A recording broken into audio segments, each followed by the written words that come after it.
All right, what's up, everybody? Welcome back. Fastest freaking show in NFL, absolutely anywhere with your boy, Big Johnny Stud. Y'all follow me up on Twitter at John the Gazer Flow, sharper than a damn razor. Same handle over on Substack, where $2 a week get you 5 pounds of shit in a 2-pound box. Find out what all the hubbub is about. Free samples, pin posts, and all that stuff. You know, I'm not trying to blindside anybody as I get the streaming stuff together. Hold on, we're almost ready to do some sharing. So I don't have to stare at my bad, fat freaking face, though. Come on, who picked up on the background? Who got it? No, this is not it. I just have to drop that bit. I got to drop that bit every single show. This is, I wonder, man, I'm outing myself on the age, but it's definitely worth it. Joe Montana, Sports Talk, Football. Remember that shit? Oh man, was that the bomb or what? That was like such a technological advancement. Okay, we're almost there. We're waiting for one more person to jump into the underdog best ball. This is the Dotson or something like that. There we go. Okay, we're gonna be off and running in just a second. I've got some best ball streams up. If you're new, welcome aboard. If you're into baseball, you've come to the right freaking place as well. Though this year, I wanted to make sure to really get out in front of the NFL stuff.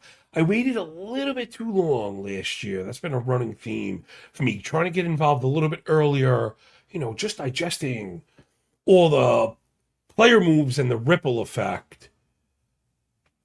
I'm not really trying to draft before the NFL draft, but as soon as the NFL draft happens, I want to be into it. You want to know who went where, how the market is reacting, and where we think we might find some value. So we're still waiting for one more person, and then we're going to dive, into the draft. I'll be talking you through it. Maybe afterwards, if it doesn't take too long, I get you off some of the tools that you get when you sign up to the Substack. All the links and stuff will be in the description.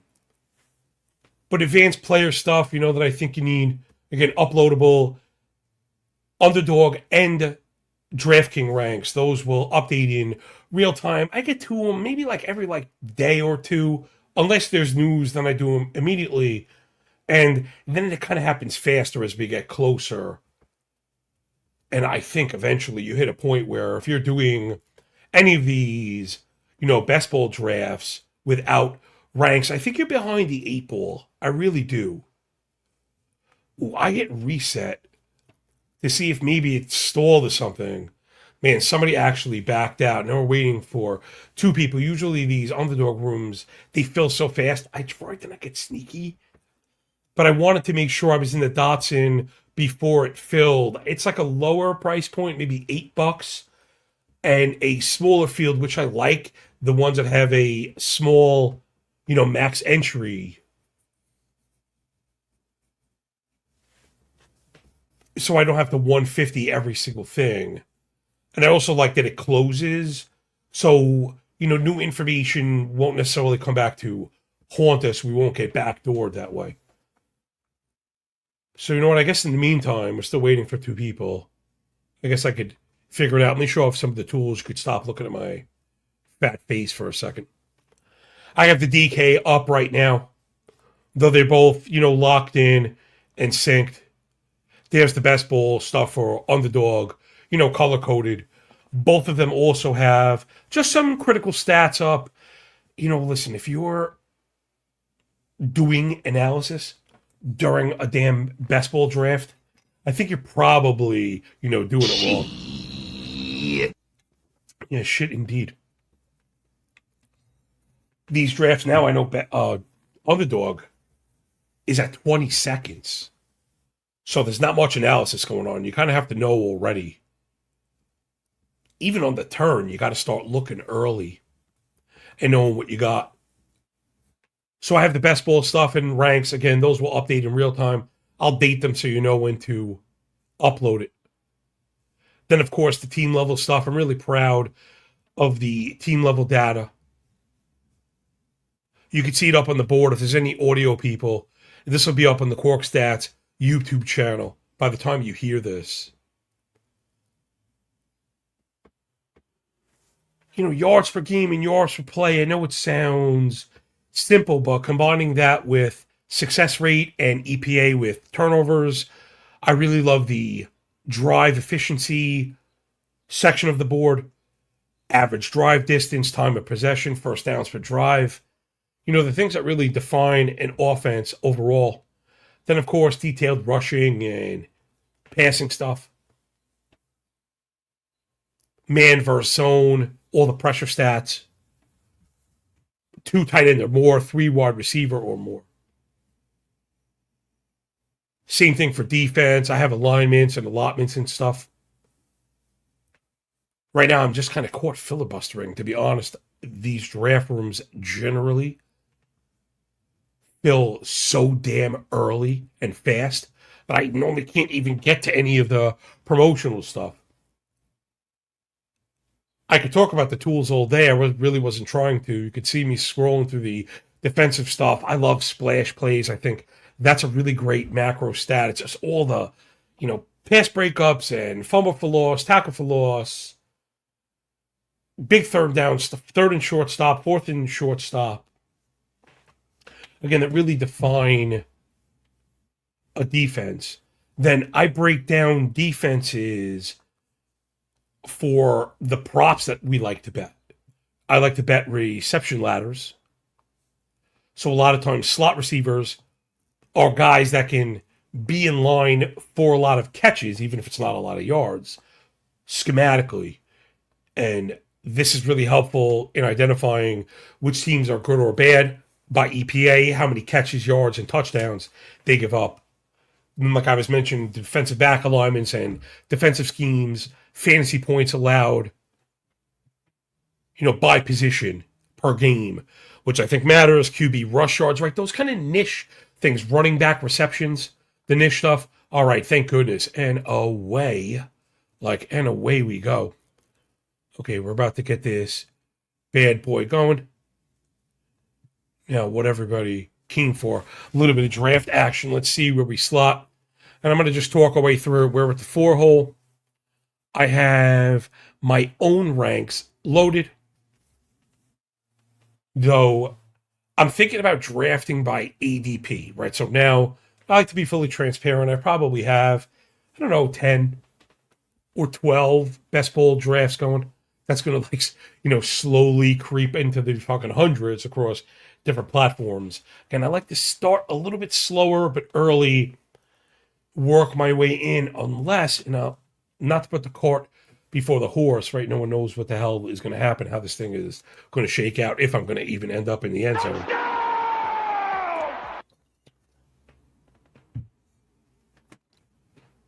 But if you have a good feeling, you really should be taking a stand. This is like finding an edge in betting. If you think the money is there, you should make the play. You shouldn't tell yourself, I only make 1 bet a week. If there are 10 good ones, you should play 10. And if there are no good ones, you shouldn't play any.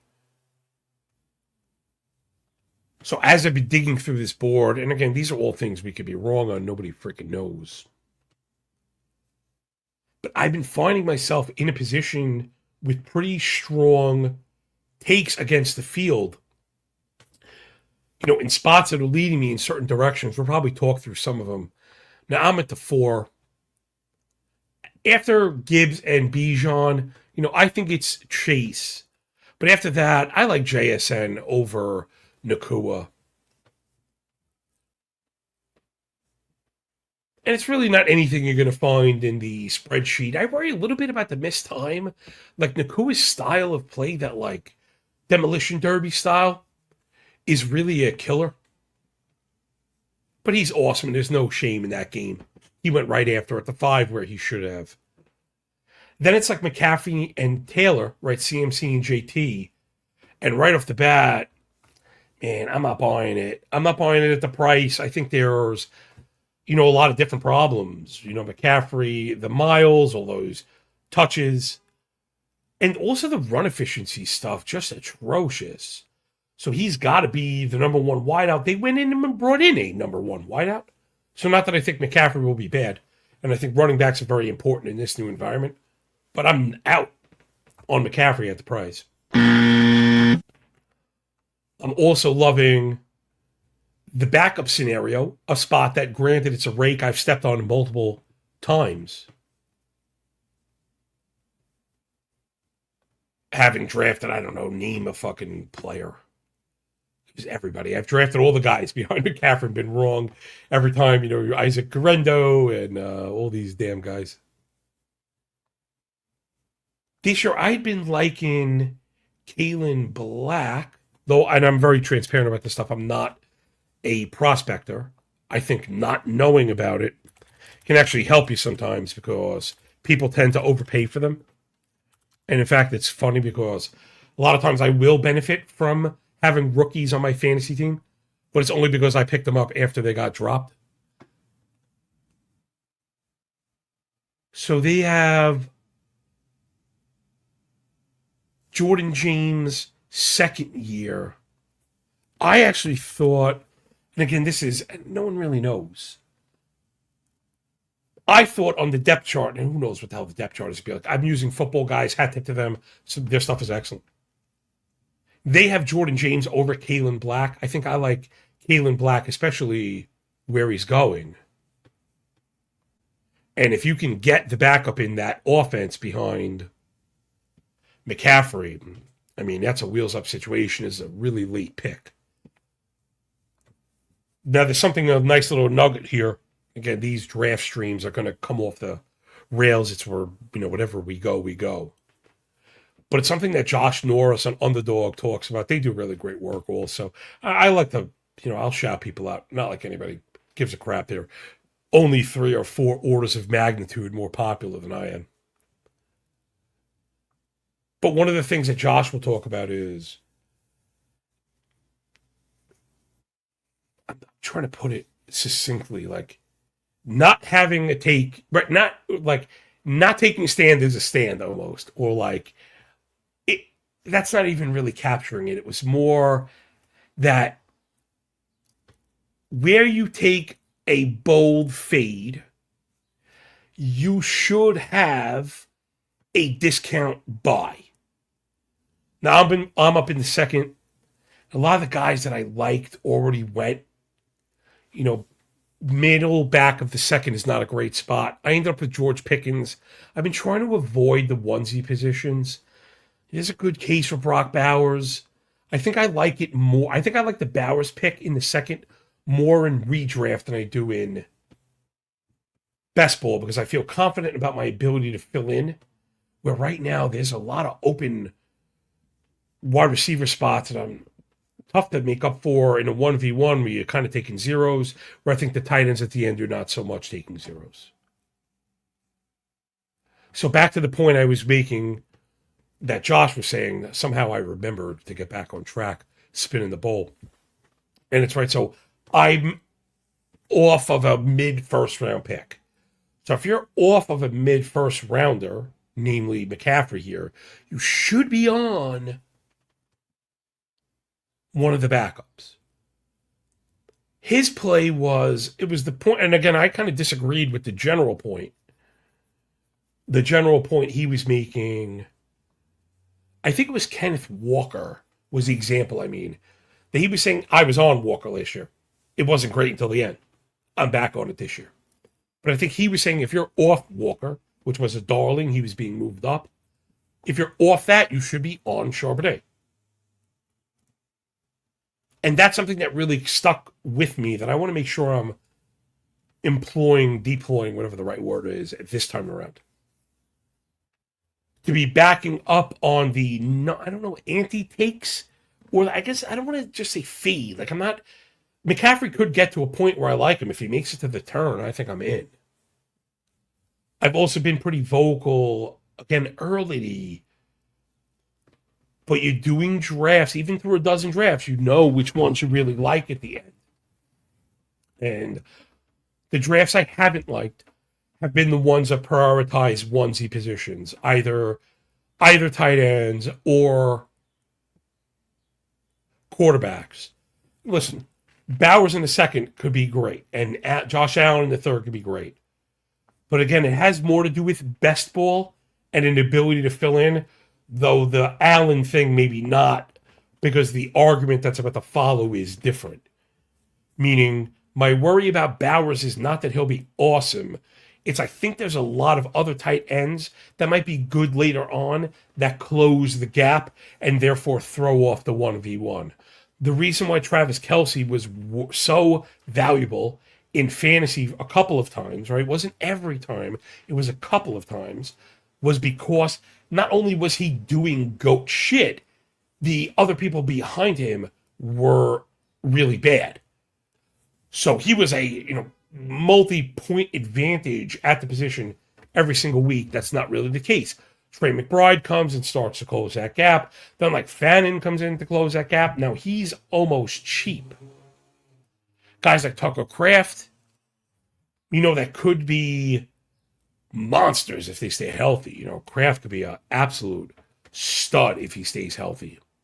So I just think the gap is closed on tight ends. I'm not really paying up for them as much as I like Bowers. I'm getting ready to come up in the fourth.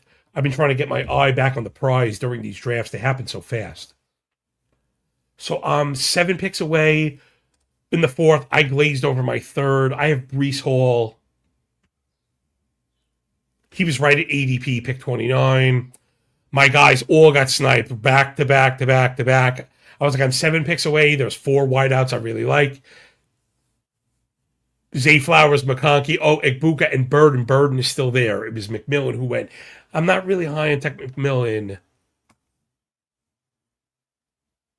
I have my worries about the overall, environment in Carolina with the QB play. Bryce Young, Kenny Pickett. You could see that going wrong. Now, I've got my guy Burden. He's next in ADP. My personal ranks right now, I had Evans above. I think I'm going to go Burden. I don't think I have any Burden yet. I have them in a virtual tie. I kind of rank by positions in clumps. I have Evans, Jalen Waddle, Jameson Williams. I had a bunch of Waddle to start, so I bumped him back a little bit. Evans, I think, is fine. Don't worry about the age. But I think there's a million wide receiver 1 targets there. And Waddle also. I just worry about Knicks getting back healthy. They sound like they're bullish on the recovery, but I'm not so sure. I'm getting ready to come up again in the 5th. Now, for me, I think you got to get a second running back through 5. I only have 1. I've been mixing it up. 3-1, 2-2. There goes Waddle. So I'm pretty glad. If Travion Henderson gets to me 5 or 6 picks past ADP, I'm going to take on that. Judkins just went. I like Jadarian Price here, but I think I have him on 100% of my teams. I still have him behind Trevion. So I'm going to go with the step forward on the good offense. I'm going to take the milquetoast road here. Sam Sherman, who just won BBM, was on with Patty Corrine. They do a weekly pod, Legendary Upside. Pat's stuff is fucking great, man. I got to try and get him on. They were talking about the Patriots' backfield, and I know Pat was calling it tongue-in-cheek. The boomer call would be Mondre's the starter. I proudly represent the boomer crowd sometimes. I'm not sure I'm there. I think he was clearly the better back, and I think he's earned himself a bit of a role. But I think every year, there's something to be said for the second-year player taking that leap, because there really is something very unique about NFL speed, preparation, travel, plus the bitches and the hoes. You know what I'm saying?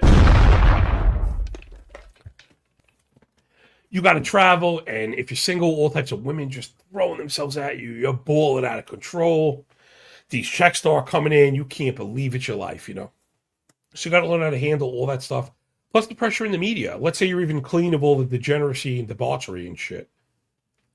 But you people, why aren't you touching the ball? Why'd you drop that ball? What the fuck happened? You're out of place. And you're like, holy shit, NFL's hard. You got to see the playbook. It looks like a fucking phone book, So I tend to think good players, especially one that came on, make really good candidates to take the step forward. So, not to glaze my own picks, but I think Trev Henderson, at the very least, is going to be a producer and in the weekly RB2 conversation with, if something happens to Mondre, it's RB1 conversation. And I think I want that too. The guys that I'm not crazy about up front that check every box immediately have pathways to go big time.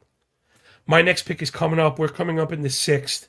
Now is when I start to think about the onesies. I really like Tyler Warren this year. One of the reasons I've been off JT, I worry about the offensive stuff. I think Warren is kind of proof, though.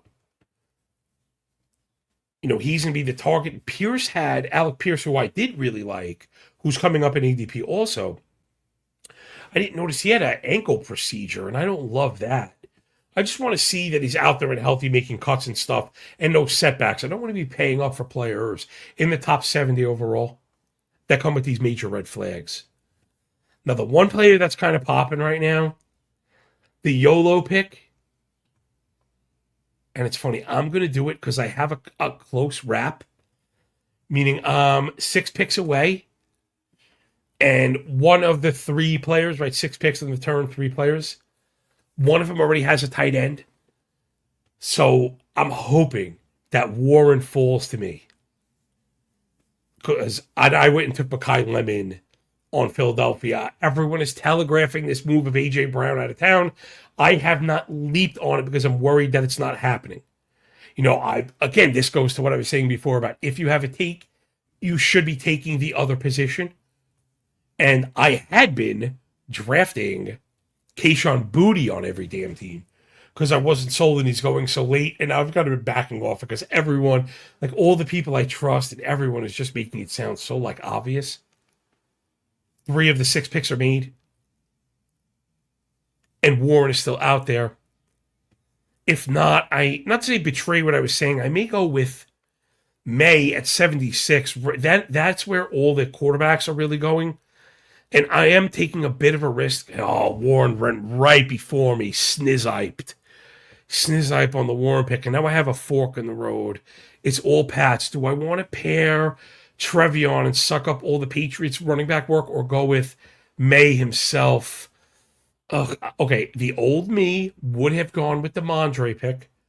I went with Drake May. And I instantly regret it. And I'm trying to tell myself that I shouldn't. That mistake that I'm mentioning, playing it safe and being a pussy with the 2 condoms, is not winner best ball play. I truly need to start buying into that. There's so few picks that the people that win hit on the right picks. This is a volume game. This is a strong take game. And the scared money don't make money. It's possible. The Patriots are the type of offense that can feed 2 guys and have them both be, thunder and lightning or whatever. That said, that's not the winning pick. May, when you don't have a quarterback, Drake May with Trevion, right? The type of guys. Not that people necessarily run to stack QB running back. I don't mind because Drake May,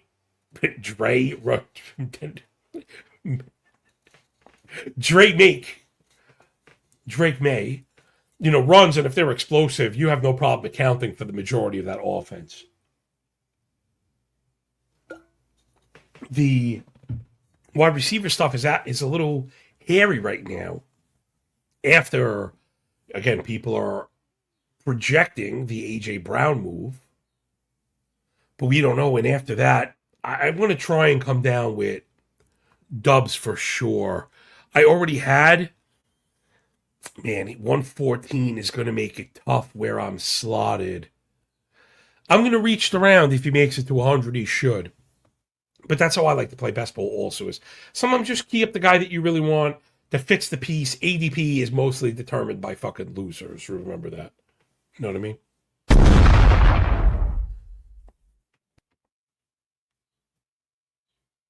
Yeah, Patriots could be really explosive, and I don't think you're going to regret building around that kind of ecosystem. Mondre went. I didn't get lucky. There goes Tyler Kraft. I had mentioned him. Now we're at pick 93, and I find myself hoping that my guy Harold Fannin makes it back. 4 picks to go, only one. Oh, 2 of them have tight ends. Maybe I'll luck out. Only one of them has a tight end. I got to take Fannin, hopefully, and then wait for Dubs to fall back. If Dubs were to go at any point before and someone's paying more than a round premium to get Romeo Dubs without a quarterback pairing, you could have that, right? You have to let people overpay also. That's a good kind of rule of thumb. I'm starting to sweat a little bit. I've got Dubs. I've got Fannin. If I don't get Fannin, it's like, do you want Laporta? Do you want Pitts? I may just drop back. Myers goes. I'm on deck. Guy in front of me has a tight end. I'm starting to feel a little bit calm that maybe it happens, but in these draft rooms, you'd never freaking know. Guy could want to protect Fannin, who he sees as a tight end 1. And if you draft Fannin as your tight end 2, you might not need to draft a tight end 3. And that's kind of part of the calculus. Fannin did fall, so I scoop him up as fast as I can. But there's some of the calculus, right? That kind of real-time calculus that you have to think about with balancing, because I think that's always the argument, as I was saying earlier on, getting away from the onesie positions, the tight ends and quarterbacks. The reason I used to like them so much is because what I felt the undersold advantage was, here, give me a second to scroll down this thing. What I felt the unsung advantage was cutting the number of players in, right? If you take Josh Allen, you don't take 3 QBs, you take 2 QBs. And if you take Brock Bowers, you don't take 3 tight ends, you take 2 tight ends. And that throws off the 1v1s. But then as I started playing more and more with only 2 players at the onesies, like in real time, right? Like actually letting the seasons play out, not just simming and projecting. You really want that third player. The injuries fucking kill, and bye weeks fucking kill, and zeros fucking kill, and it really sucks. In the last couple of years, we've had a bunch of QB injuries also, and your team's dead. Right? If you have 2 QBs and they're both out, even if it's for a couple of weeks, the team's dead. Most likely. And that sucks. Also, I think it's not just me, but I've been a part of this, and it's, I should be swapping the view sometimes. I've been told that helps. YouTube. So while I have a second, support good people doing good work. Again, check out the Substack in the Twitter handle. There's all types of samples of all the free shit. I have a lot of cool stuff going on. Formatted ranks. It's all cheap as dick. And then when we get in season, optimals, plus projections, player props, all of the goodness. And the show, plus exclusive stuff. There's articles and whatever. I've been nominated as the fantasy writer of the year. Big fucking whoop-de-doo. Woo, yay, yay. Doesn't matter. But supporting good people does matter. The employee-employer relationship is broken right now in a lot of places. And the best thing to do is just support, go right farm to table. Oh, I was talking about the onesie positions, right? And quarterbacks, how it just killed me not having the men to man the position. And where I made the mistake that was also going on, assuming that a lot of these late QBs were going to be total ass, right? Total zeros, total dirk. And a couple of years ago, it was CJ Stroud. That ended up not working out. Last year, let's see, I was wrong. I had Cam Ward, who was the win. Shit, I forget. I'm stammering and stumbling right now. But there were players. Oh, Stafford was tremendous, right? He was going late. Guy was sleeping in a fucking airplane tube or whatever before the season started. So just be careful with our projections and range of outcomes. That was the point that I wanted to make. And I think I'd rather have the player than the projection, right? Because that's what you're doing. Your projection needs to be so accurate that you're going to draft fewer players there when maybe having Sam Darnold is good. No, he's not a QB1 every single week, but there are spike weeks, right? I think that was the part of the lesson also, especially if they're on good teams or, heaven forbid, you think they're hashtag good at football. So let's see. Right now, I've got May with Trev, Breece Hall. I only have 2 running backs. I've got to start stacking running backs. I've got a couple that I like. Now, first by ADP is Chris Rodriguez, who I like. Then it's Aaron Jones. Then it's Brooks and Mason. And I wonder if I could sneak through this Minnesota combo. That's what I'm going to try and do. I actually still believe in the Minnesota offense. McCarthy was such a sham. That sucked. But now with Murray, Kyler Murray, who I'm not necessarily high on, we have seen him be functional. And I think that matters because I think that might be, at the very least, what we've learned from KOC is with not that any quarterback, but any functional quarterback might be enough to get it done. And then who knows, maybe what's his face, JJM, gets his shit together. So because I kind of slacked on running backs, like I said, I'm going to try and sneak through the Viking 1-2 punch. I don't know who I like. I don't know who's it going to be. They both might have spike weeks. Maybe one is trash, one is good. Hopefully, both are not trash. But, two guys after pick 120 that could provide you a little pop. And I mean, I've got Brees and Trev. So, I'm hoping to have some firepower. Brees more of an every week guy. Trev more of a hopefully not too rare spike week guy. And then I'm going to fill in with the Vikings. So hopefully that'll hold. A little bit of love. I feel okay about that.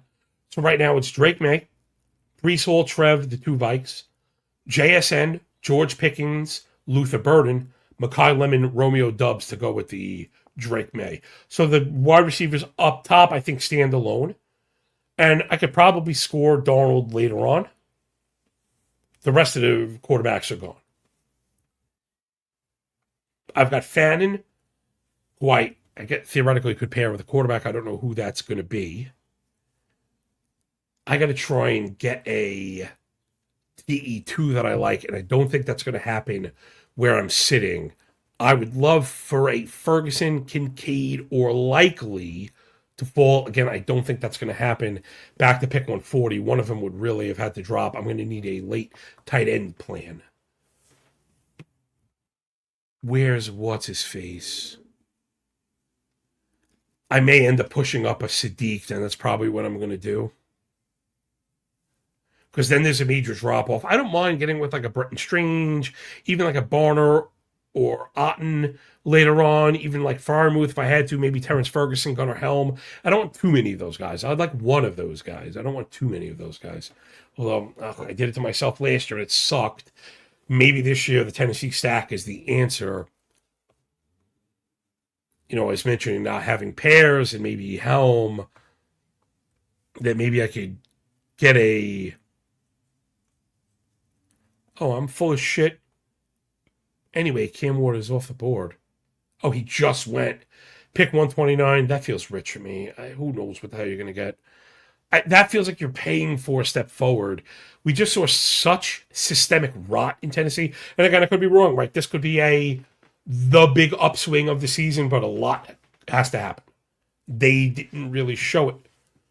I guess they surrounded him with the talent. I like a lot of the offensive talent, so maybe it's there. But a lot of all or none on the Cam Ward tape. Okay, I'm 6 away. All of the tight ends I mentioned were gone. I forgot to mention, Hunter Henry, the pairing for May. And I wonder if I should spend on tight ends here. I still wanted to see if I could fortify with a running back, but there really isn't anybody I like. That's Woody Marks, Keaton Mitchell. I mean, I like Mitchell behind Hampton. Not that I don't like Hampton, to go back to that point before, but the anti-points. Oh, man, there goes Sadiq. Oh, yeah. Man, brutal. I don't really like God. I don't want Dallas Goddard. I feel like he's pumped up with the touchdowns. And they brought in somebody behind him, right? Did they draft somebody behind him, Stowers? Okay, Goddard went anyway. There goes Darnold, who I just mentioned. So, all right, I can't, man. Everybody around this turn has a freaking tight end. I just don't know if I really love anybody. I do. I want my guy. I don't know if I got the pick off in time. I didn't get it off in time. So, all right, I got my Hunter Henry pick. I was going to go with Jalen McMillan, who I like. He's one of the guys also that, what is it? Is it Hurst? Ted Hurst getting a lot of love? And McMillan is catching a lot of strays, and I think he's good. And I think with Evans moving out, I think he's always like I know he's always produced, and I know he's always forced his way into rotations that we didn't think there was any room for. So I think now with room for him, I think McMillan is perfectly cromulent. Though I got to be honest, my like one of my must picks is coming up, and I'm having a hard time not going that direction. I don't like to speak it before it happens and not put it into the universe. But there is one pick. Oh, and this is another one. So that's the theme of this episode is the anti pick, right? Making the anti pick. When you have a stand and going the other way, and this one really kind of threw me off. And it could be a loser, but I think it's a little too valuable. And it's Tyler Algier, anywhere around his ADP. I'm at 148, he's 156 or whatever the hell it is, like whatever. You can't really go by ADP when you're near the edges, I guess. I mean to say. Jalen McMillan went right after me. It was long overdue, in my opinion. I wanted McMillan, but I feel much stronger about the wide receivers here. JSN and Pickens and Burden and Lemon. And even, I'm not crazy about Dobbs. I'm not trying to pump up Dobbs, but I think the Dobbs to May thing, 1 + 1 = 3 adds a little bump there. Where Algier, so again, Bijan Robinson, good at football. Tyler Algier made a career out of stealing high value work from like the best running back on earth in critical situations. Now, granted, I guess some people don't see those short yardages as that. Like, oh, they're low calorie. Yeah, but he earned the job and got them, and then the end zone work. I get Jeremiah Love. My gosh, universal talent. I'm saying, to me, this feels like a repeat of the Trev stuff from last year. Wasn't everyone making the same stuff about Henderson? Now, granted, he was going a little bit later. Trevion, I think, ended up getting pushed, into like the 30s or something? But still. I'm off the Love stuff. You're missing me with that. There's offensive rot. And he has to take a major step forward with massive competition from Algier, who, like, they paid. And the implication, and I don't think I'm even insinuating, I think the direct and like verbal implication was he was going to start. So like, how does you tell me Algier is not the goal line back? That I'm not getting at least the goal line back? I don't know if I'm buying it, man. And again, the Love thing could go south. You have to know I joke, but you have to know where to stand. You got to know where to stand. And it's not to knock Love. The player could be great. It's a situation thing. And again, I think Algier is really good, and I think he's just undersold. So this would be funny, and I guess it's fitting. Probably need another quarterback. It's like last call. It's last call on QBs. Brissett is there, and I don't know if he's even a freaking gonna keep the job. You know what I mean? Oh, this is scary. Or it's Bryce Young. I'm going to have to suck it up, man. Oh, that's whack. Yeah, I waited a little bit too long on QBs. I'm going to have to figure something out here. I really like the rest of the team, and I think May is a potential answer. But I worry about the bench risk with Brissett. Plus, he's like bitching and moaning right now. So who's... Oh, sniped on Bryce Young. Oh, bro. Bro. Oh, so brutal. Okay, I'll tell you what I am going to do. Oh, it sucks. All right, I have Breece Hall, so I'm going to go Geno Smith. And then I'm going to also queue up my guy, Adonai Mitchell. This is another anti-take, right? So I'm on the Algier anti-take. People love these fucking rookies. That's what it is, man. And I've fallen for it before and gotten burned. I know they've been in. I'm not saying they've never answered the question correctly, but it's not like the answer.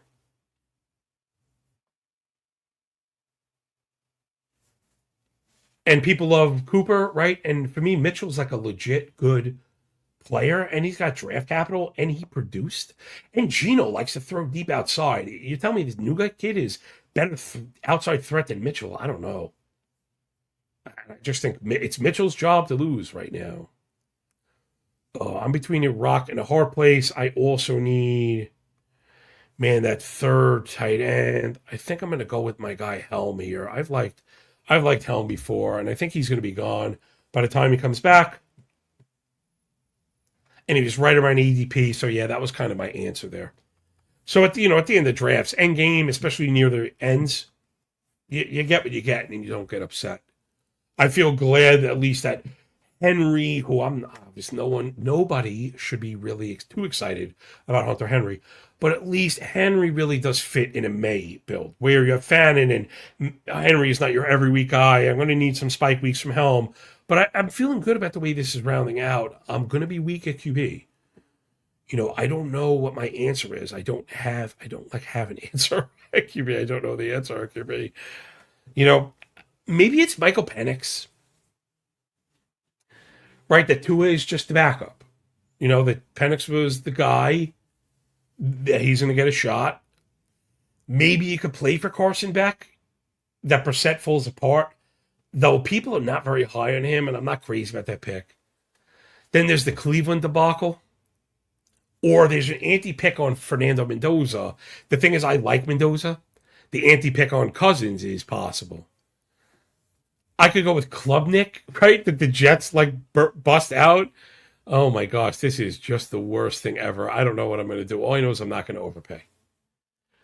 I like to go 6 running backs and wideouts, 3 QBs, 3 tight ends, right? That's to go against the onesie stuff I was mentioning.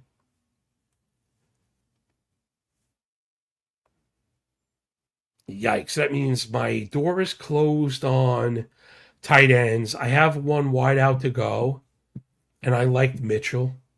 I got 1 QB to go. It's a fucking disaster. I'm going to just get what I get and not get upset. To me, overpaying in these spots is like the big mistake. And I could go, this is another one. Am I going to play like a Poussoir or not? And it's, so for me, a winning pick, or it's the style of winning pick, I need a running back. The losing pick is to pair Breece Hall with Braylon Allen, right? If he goes down, I have the replacement. The winning pick is to say Kaytron Allen, takes the job in Washington. And the winning pick, again, is Kalen Black. That McCaffrey falls apart, and Kalen Black is the answer. I don't like the Jordan James stuff, so I think Kaytron Allen, right? Because what they brought in, what's his face? Freaking Rachaad White. Rachaad White is not an RB1. And if you don't like Merritt, I think he's it. But, man, maybe in this case, maybe I do take the Poussoir pick. Because, again, I just need to be avoiding zeros. Oh, I feel like such a fucking vagina doing this. But I'm going to back up this one time and take Allen. Because I think Hall was going to be a battering ram and get a million touches. And if he goes down, I have Gino. If they end up being okay, I have this weird backdoor jet stack going on that I'm trying to keep intact. Ugh. I feel so dirty, but the dirt, it won't come off. So I guess that's it for RBs. I have Mitchell queued up before my last pick at QB. I'm going to just reach. Is there any reaches in the 17th round? Now, let me just make sure that I don't like any other guys. The booty is hanging out there. The fat booty, man. And I had been taking him. But I have to ask myself, if he moves, do I want him where he's going? What if it's like a trade to Philly? I don't know. So I think I'm out in the booty stuff until we get an answer. Torrey Horton is out there in Seattle. Man, I wish I had put together that fucking stack. Right, he was looking pretty good, but I'm going to stick with my guns. I had mentioned Gino with the deep threat, now Mitchell on the outside. I have a little bit until back to us for the last pick. I could show off some of the sheets on the pass catcher stuff. I'm sure Mitchell was ringing. Let's take a look. Now remember, the per game stuff is not great because he played a lot of games but didn't really secure the role. But he ended up with 74 targets. That was shitty quarterback play. They're going to be better from Gino, right? 24% target per route, just under 1.5 yards per route, nearly 14 yards per catch, 15 yards per reception. 27% of the team air yards. This is a lot of the stuff that we like. He had 21 deep targets last year. So he's not really going to work out of the slot. He's going to have to play and excel from the outside. But I don't think that that's a lot to ask for. Again, we've seen it. And we saw it with like the most despicable quarterback play. So let me be honest, I'm a Jets fan, right? It was awful. Worst thing you ever saw. But Mitchell at one point was goated.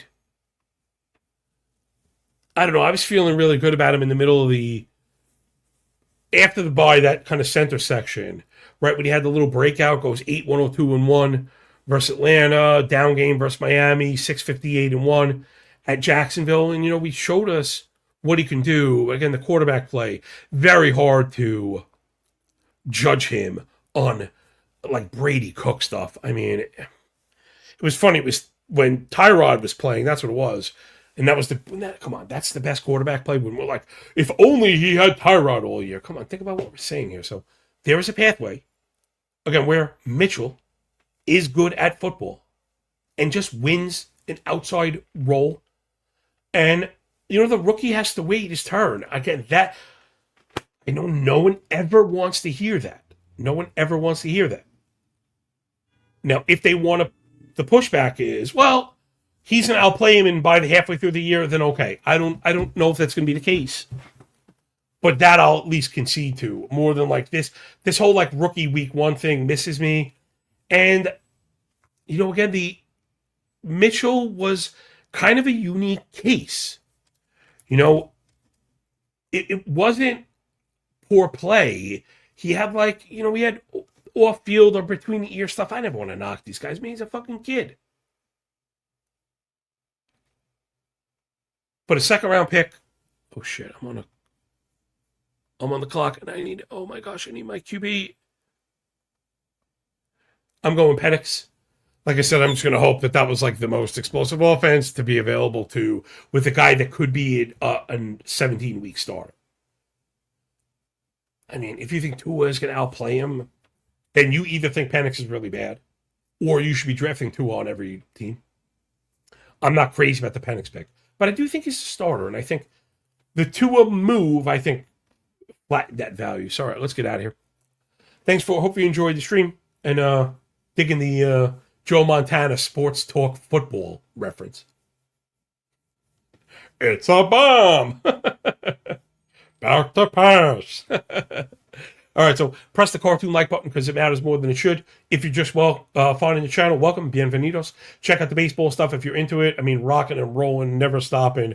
There's a live stream, game-by-game baseball breakdown. There's going to be a game-by-game NFL breakdown once it's hit with all types of fantasy stuff. Going to be awesome.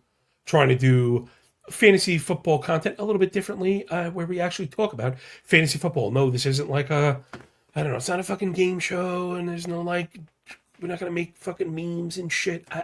I can't believe that's what the content has come to. So I'm going to just do what I do, which is have fun being serious, right? And get really serious while we're having fun. So thanks for picking up what we're putting down here at Corked Stats. Fastest freaking show in NFL absolutely. Yeah. Subscribe and like stuff and pay for stuff. No, I hate begging for shit. Whatever. Check me out on Twitter. I'll see you soon. Enjoy the games and enjoy the day. And when we're done with the book, enjoy the pay. Remember, when you work this freaking hard, man, the winning feels a lot less like luck. Peace.